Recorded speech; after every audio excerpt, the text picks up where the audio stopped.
Let's say you're going to use the washer. You put it on the beginning of a cycle and turn it on. The washer starts filling properly, and you let it go through the cycle.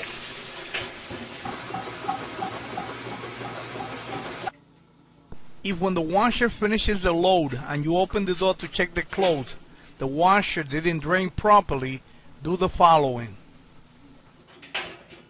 Set the timer on the spin cycle and turn the machine on.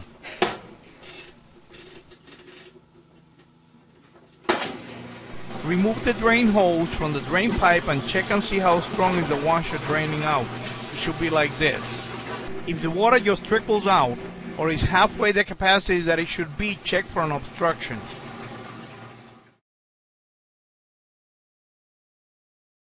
Let me show you how to check for obstructions in this washer. Disconnect the washer from the wall outlet and empty all the water from the machine like this.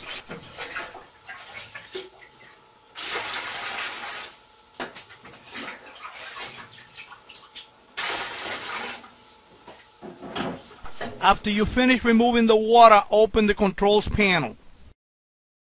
Remove the cabinet so you could get access to the hoses and the pump.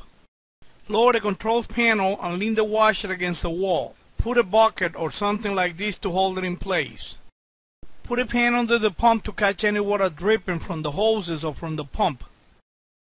To be able to disconnect the hoses, you need to move the clamps with a pair of pliers.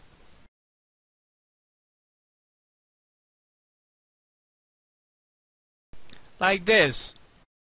Remove the bottom hose from the pump and check it for obstructions. Check inside the pump with a needle nose pliers for obstructions. If you have anything, remove it. Then reconnect the hose. Remove the hose between the pump and the tub. Take it right out. Use a needle nose pliers to check for obstructions inside of the pump. Sometimes you could have a piece of clothing inside of the tub and you could pull it out with a needle nose pliers like this.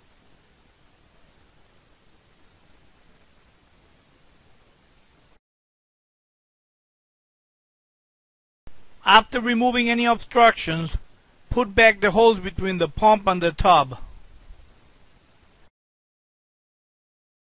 Make sure to push all the hoses all the way in.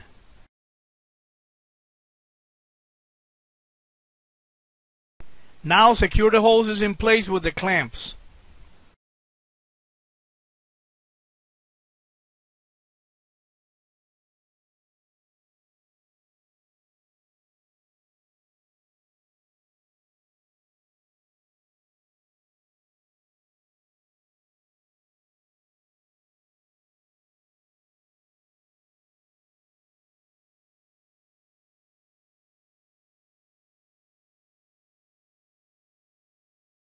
Remove the pan from under the washer.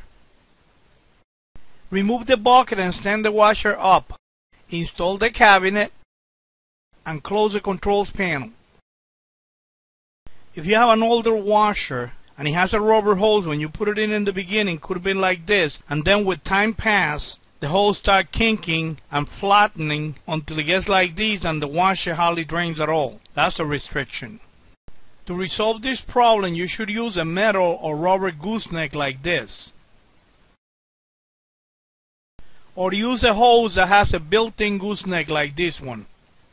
These are the locations that the rubber hose tend to kink when the hose is too long. That's one of the reasons why the newer washers use a plastic drain hose like this. So if you ever have to replace a drain hose, maybe you should get a plastic one like this too. Those were the places to look for obstructions in a Whirlpool made direct dry washer.